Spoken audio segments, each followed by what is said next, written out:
Assalamualaikum warahmatullahi wabarakatuh. Selamat sore, salam sejahtera untuk kita semua. Pada sore hari ini, saya kembali akan menyampaikan perkembangan terkini terkait penanganan COVID-19 di Indonesia.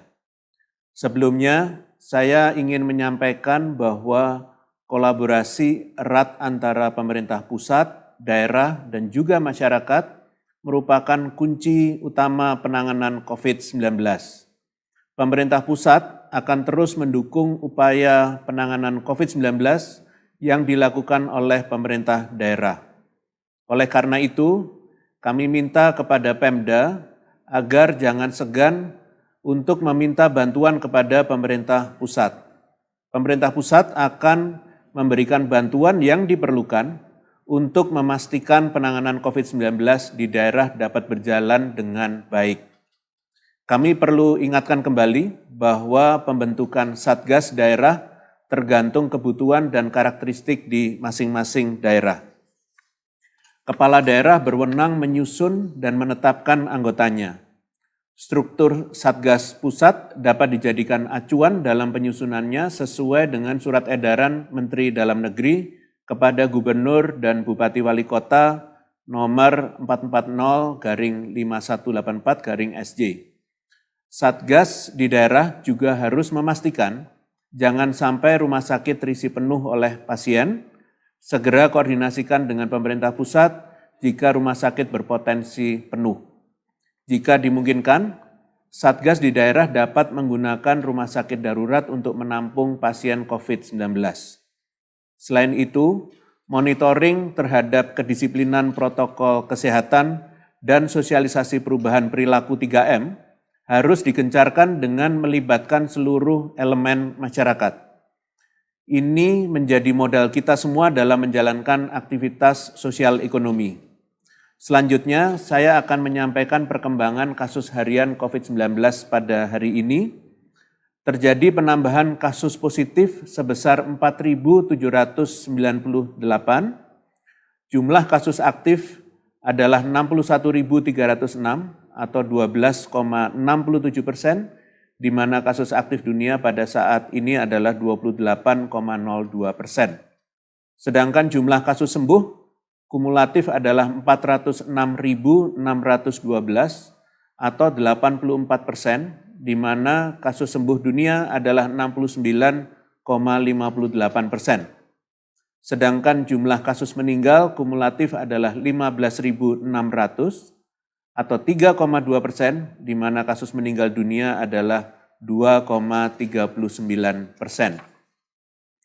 Pada kesempatan ini, saya akan menyampaikan tren kenaikan atau penurunan kasus mingguan berdasarkan provinsi pada pekan ini. Saat ini terdapat 22 provinsi dengan jumlah kasus yang bertambah sepekan terakhir, sedangkan 12 provinsi sebaliknya mengalami penurunan. Hal ini sangat disayangkan mengingat masih lebih banyak jumlah provinsi yang mengalami tren kenaikan daripada penurunannya. Dapat dilihat bahwa Jawa Tengah berada pada peringkat pertama kenaikan kasus tertinggi, yaitu naik sebesar 2.377, disusul Jawa Barat naik 875, dan DKI Jakarta naik sebesar 793. Kami ingatkan kepada Provinsi Jawa Tengah, Jawa Barat, dan DKI Jakarta bahwa tentunya ini bukan prestasi yang baik. Evaluasi harus terus dilakukan terkait dengan implementasi testing, tracing, dan treatment yang sudah dilakukan.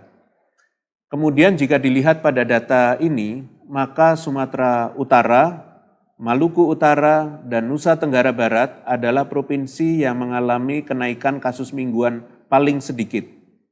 Ketiga provinsi ini mengalami kenaikan kasus, namun jumlah yang kecil. Untuk itu kami mendorong kepada pemerintah daerah di 3 provinsi ini, kami minta untuk segera memasifkan lagi testing, serta penjaringan kontak erat atau tracing, dalam rangka melakukan upaya deteksi dini. Semakin dini kasus ditangani, maka peluang kesembuhan akan juga semakin tinggi. Jika upaya ini dilakukan, maka ketiga provinsi ini dapat mengalami penurunan kasus pada pekan berikutnya. Tak lupa, kami juga sampaikan apresiasi kami terhadap 3 provinsi dengan angka penurunan kasus tertinggi, yaitu Kalimantan Barat, Jawa Timur, dan Papua Barat. Masing-masing mengalami penurunan sejumlah 228 kasus, 223 kasus, dan 142 kasus. Terima kasih sudah berusaha menekan laju penularan sebaik mungkin. Tetap semangat dan jangan sampai terlena dengan pencapaian yang telah diraih. Selanjutnya, jika kita melihat perkembangan kasus aktif di Indonesia, dapat dikatakan bahwa Indonesia mengalami perkembangan ke arah yang signifikan membaik. Dari 514 kabupaten kota di Indonesia, sejumlah 319 kabupaten kota atau 61,8%-nya memiliki kasus aktif kurang dari 50. Ini artinya sebagian besar wilayah di Indonesia memiliki kasus aktif yang tinggal sedikit. Jika penanganan COVID-19 dan kualitas pelayanan kesehatan di 319 kabupaten kota ini terus ditingkatkan, maka kasus aktifnya dapat terus berkurang, bahkan tidak ada kasus aktif sama sekali. Perhatian utama perlu diberikan pada 9 kabupaten kota yang masih memiliki kasus aktif lebih dari 1.000. 9 kabupaten kota ini menyumbangkan kasus aktif sebesar 22% dari kasus aktif nasional. Jika penanganan dilakukan secara maksimal, maka kasus aktif di 9 kabupaten kota ini dapat menurun dan dapat berkontribusi secara signifikan pada jumlah kasus aktif di tingkat nasional. Mohon kepada wali kota dan bupati dari 9 kabupaten kota tersebut untuk benar-benar meningkatkan kualitas pelayanan kesehatan sehingga kasus yang masih ada dapat menjadi sembuh seluruhnya. Berikut saya sebutkan satu persatu 9 kabupaten kota tersebut, yaitu pertama adalah Kota Jayapura dengan jumlah kasus aktif 2.446, Kota Bekasi 2.000, Jakarta Timur 1.538, Kota Padang 1.524, Jakarta Selatan 1.309, Bekasi 1.252, Jakarta Barat 1.134, Kota Depok 1.096, dan Kota Pekanbaru 1.036. Terlihat bahwa adanya tren pengurangan jumlah kabupaten kota yang memiliki kasus aktif lebih dari 1.000. Di pekan lalu, sebanyak 12 kabupaten kota memiliki kasus aktif lebih dari 1.000, dan di pekan ini menurun jumlahnya menjadi 9 kabupaten kota. Hal ini mencerminkan kemampuan kita bertahan dalam kondisi yang serba sulit, yaitu kondisi kedaruratan kesehatan masyarakat. Ternyata upaya selama 8 bulan ini membuahkan hasil sikap responsif dan tanggap yang meningkat. Ini capaian yang sangat positif. Mohon kepada 9 kabupaten kota ini bisa mengikuti jejak kabupaten kota yang telah berhasil menekan angka kasus aktif di bawah 1.000. Kita berharap ini menjadi pendorong dan landasan semangat bagi daerah yang masih disebutkan namanya untuk menjadi kontributor untuk terus menekan angka kasus aktif. Semoga untuk minggu-minggu ke depannya, baik angka jumlah kabupaten kota dengan kasus aktif terbanyak maupun jumlah kasus aktif di daerah semakin mengecil bahkan menjadi 0. Pada konferensi pers yang lalu, saya menyampaikan bahwa terdapat 28 kabupaten kota yang berada di zona merah atau zona dengan risiko tinggi pada pekan ini. Dari 28 kabupaten kota tersebut, ternyata ada 5 kabupaten kota yang sudah berada di zona merah selama 3 minggu berturut-turut atau lebih. Adapun 5 kabupaten kota tersebut adalah Pemalang di Jawa Tengah selama 3 minggu berturut-turut, Kutai Timur di Kalimantan Timur selama 3 minggu berturut-turut, Kutai Kartanegara di Kalimantan Timur selama 4 minggu berturut-turut, Kota Bandar Lampung di Lampung selama 5 minggu berturut-turut, dan bahkan Pati di Jawa Tengah 11 minggu berturut-turut. Mohon bantuan gubernur dan wali kota dan bupati betul-betul memperhatikan kondisi ini. Kita tidak boleh lengah, tidak boleh membiarkan kondisi ini berlama-lama. Jika sebuah wilayah berada di zona merah selama berminggu-minggu, artinya pemerintah dan masyarakatnya sudah lengah. Mohon segera tingkatkan dan masifkan testing dan tracing, serta maksimalkan pelayanan kesehatan untuk pasien COVID-19, agar kasus aktif dan kematian dapat menurun, serta kesembuhan dapat terus ditingkatkan. Jangan biarkan daerah Anda menjadi sumber utama penularan. Pastikan juga protokol kesehatan dilakukan secara disiplin oleh masyarakat. Saya juga ingin menyampaikan bahwa ternyata terdapat 10 kabupaten kota di zona merah dengan skor yang hampir mendekati zona oranye. Sebagai informasi, di zona merah adalah kurang dari 1,8, zona oranye 1,81 sampai dengan 2,4, zona kuning 2,41 sampai dengan 3, dan zona hijau lebih dari 3. Ke-10 kabupaten kota ini memiliki skor di antara 1,8 sampai 1,74. Adapun 10 kabupaten kota ini adalah Kota Gunung Sitoli, Kota Payakumbuh, Kota Tanjung Pinang, Pasawaran, Kota Cilegon, Kerawang, Sragen, Lumajang, Kota Kupang, dan Kutai Timur. Mohon kepada pemerintah daerah dan masyarakat di 10 kabupaten kota ini untuk bergotong royong dalam mencegah penularan COVID-19 agar di pekan depan dapat berpindah menjadi zona oranye. Ini artinya kita mampu mengurangi risiko penularan dan risiko pada masyarakat. Salah satu hal utama yang perlu menjadi perhatian kita dalam penanganan COVID-19 adalah kapasitas pemeriksaan laboratorium atau testing. Kapasitas testing ini menentukan kemampuan sebuah wilayah untuk menjaring kasus baru sedini mungkin, sehingga dapat memaksimalkan mungkin menekan angka penularan, meningkatkan angka kesembuhan, dan menurunkan angka kematian. Saat ini, pemerintah masih mengejar ketertinggalan pencapaian angka testing yang ditetapkan oleh WHO. Standar testing per wilayah disesuaikan dengan kepadatan populasi di dalamnya. Mengingat jumlah penduduk Indonesia yang tinggi, maka diperlukan pelaksanaan testing sebanyak 267.000 orang per minggu. Sejak awal bulan Juni sampai minggu ketiga Oktober, terlihat adanya tren peningkatan testing yang baik, tetapi kembali melemah pada 2 pekan setelahnya, dan kembali melesat sampai pekan ini, dan hampir mencapai target WHO, yaitu berada di angka 86,25% pada November minggu kedua.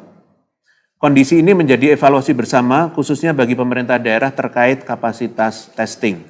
Pastikan setiap daerah mengevaluasi kemampuan testingnya dilihat dari laboratorium yang ada, kemampuan laboratorium itu mengetesnya dan melaporkannya.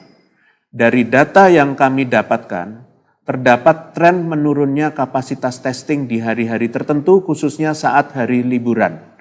Ini harusnya kita hindari karena kita sudah cukup lama menghadapi keadaan COVID-19 ini. Kami menyayangkan sekali hal ini terjadi mengingat virus ini tidak mengenal hari libur. Maka kita tidak lepas tangan dalam kondisi ini. Saya himbau bagi pemerintah daerah setempat untuk menambah dan memperbaiki mekanisme operasional laboratorium melalui penambahan jumlah shift laboran dan pemberian insentif yang sepadan, dan tentunya koordinasi dengan pemerintah pusat. Selain itu, perlu adanya pemeriksaan terkait kesesuaian jenis reagen dengan alat testing yang digunakan. Kita sadar betul bahwa tidak mudah mencapai sistem kesehatan yang sempurna di negara yang cukup menantang secara geografis seperti Indonesia, yaitu areanya yang luas, memiliki ribuan pulau, dan dipisahkan banyak perairan. Akan tetapi, saya tekankan bahwa kondisi ideal tersebut bukan tidak mungkin terjadi karena pencapaian saat ini sudah 86% lebih. Pemerintah terus berupaya meningkatkan pemerataan pembangunan kesehatan serta kemandirian daerah yang berkelanjutan di seluruh wilayah Indonesia. Langkah ini dilakukan untuk mengurangi peluang ketimpangan di Indonesia akibat aksesabilitas yang berbeda-beda bagi setiap daerah. Salah satu bentuk dukungan yang diberikan oleh pemerintah Indonesia melalui Satgas Penanganan COVID-19 ialah memberikan bantuan logistik, salah satunya berupa distribusi alat material kesehatan untuk kepentingan di daerah, baik di rumah sakit, di laboratorium, untuk relawan, dan juga masyarakat umum. Distribusi logistik tidak hanya berbentuk alat pelindung diri, tetapi juga logistik pendukung seperti masker bedah, masker N95, medical gloves, portable ventilator, rapid test, reagen PCR, dan reagen RNA ke seluruh provinsi di Indonesia. Pertanggal 17 November 2020, Satgas Penanganan COVID telah mendistribusikan berbagai jenis alat material kesehatan, antara lain masker sebanyak 24 juta lebih, masker N95 sebanyak 6 juta unit, medical glove sebanyak 1 juta unit, portable ventilator sebanyak 1.200 unit, rapid test sebanyak 1,1 juta unit, reagen PCR sebanyak 3,7 juta unit, dan reagen RNA sebanyak 2,9 juta unit. Banyaknya jumlah alat material kesehatan yang sudah didistribusikan ke berbagai daerah di Indonesia merupakan bentuk nyata dukungan berbagai pihak terhadap upaya pemerintah dalam menangani pandemi COVID-19. Tanpa adanya dukungan dari berbagai pihak, maka capaian ini tentunya akan sulit untuk diraih. Alat material kesehatan yang sudah didistribusikan ini merupakan modal utama bagi daerah untuk dapat semakin memasifkan 3T, testing, tracing, dan treatment. Satgas meminta kepada daerah agar dapat memaksimalkan penggunaan alat material kesehatan yang sudah didistribusikan. Segera koordinasikan dengan pemerintah pusat, baik Satgas ataupun Kementerian Kesehatan, apabila menemui kendala agar dapat segera dicari jalan keluarnya. Teruntuk Satgas daerah, kami mohon bantuannya untuk memonitor ketersediaan dan cadangan Almatkes di masing-masing fasilitas kesehatan di daerahnya. Jangan sampai layanan kesehatan terhambat akibat kurangnya ketersediaan alat material kesehatan. Terakhir, kami meminta kepada masyarakat untuk tidak takut ataupun ragu untuk nanti menerima vaksin COVID-19. Pemerintah memastikan vaksin COVID-19 yang digunakan adalah vaksin yang aman, memiliki efektivitas, dan juga halal. Masyarakat perlu mengetahui, vaksin COVID-19 yang nantinya digunakan adalah vaksin yang bakal lulus uji klinis tahap 3 dan menerima Emergency Use of Authorizations atau EUA dari Badan POM, serta terdaftar di WHO.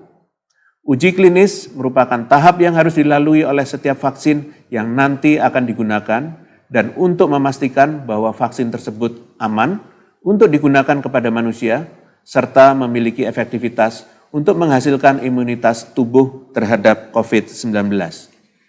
Pengembangan vaksin COVID-19 juga melibatkan para pakar di bidang kesehatan dan WHO. Hal ini dilakukan untuk memonitor dan memastikan bahwa vaksin ini aman untuk digunakan. Selain itu, kerjasama yang erat ini juga dilakukan untuk menginvestigasi dan mengkomunikasikan isu-isu yang muncul dalam pengembangan vaksin. Apabila ditemukan isu-isu yang perlu ditindaklanjuti, maka pemerintah akan melaporkan kepada WHO dan akan dievaluasi oleh Global Advisory Committee on Vaccine Safety.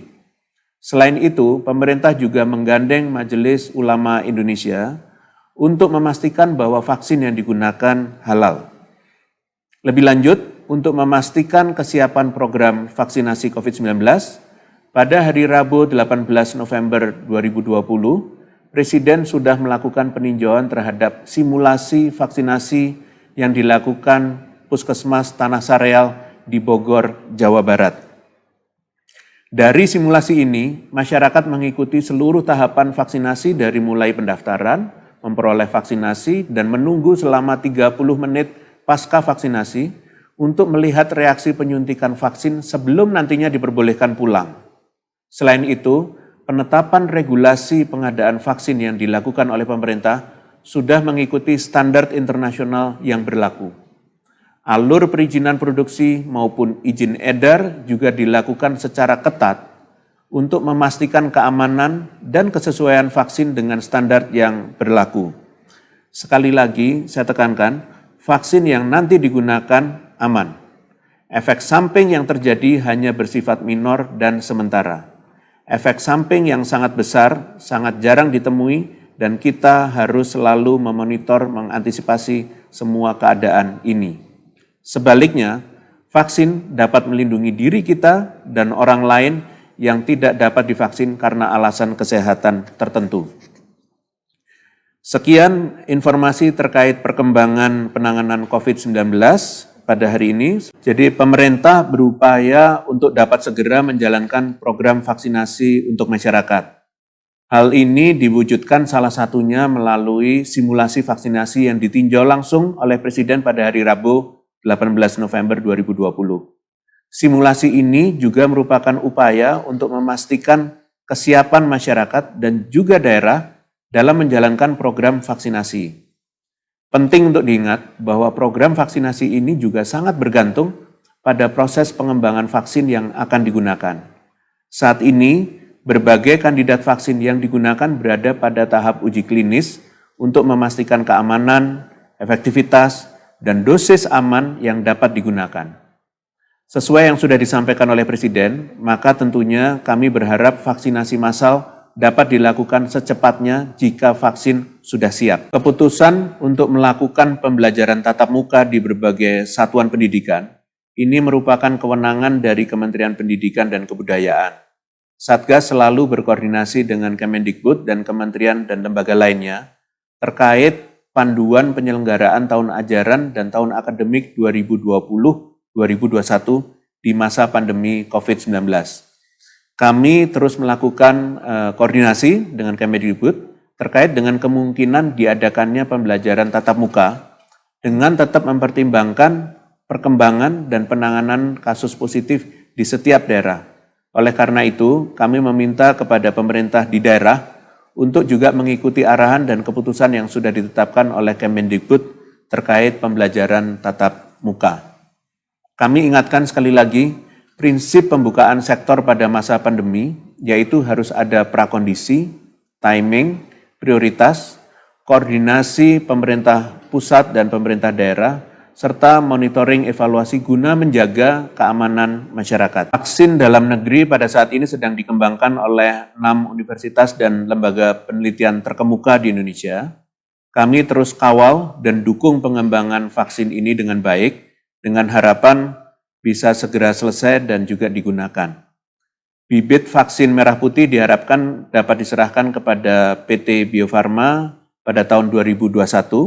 Selanjutnya, Bio Farma akan melakukan uji klinis tahap 1 sampai dengan 3. Jika seluruh tahapan uji klinis ini berjalan dengan baik, maka izin edar vaksin merah putih diproyeksikan diperoleh pada akhir 2021 dan akan didistribusikan pada awal tahun 2022.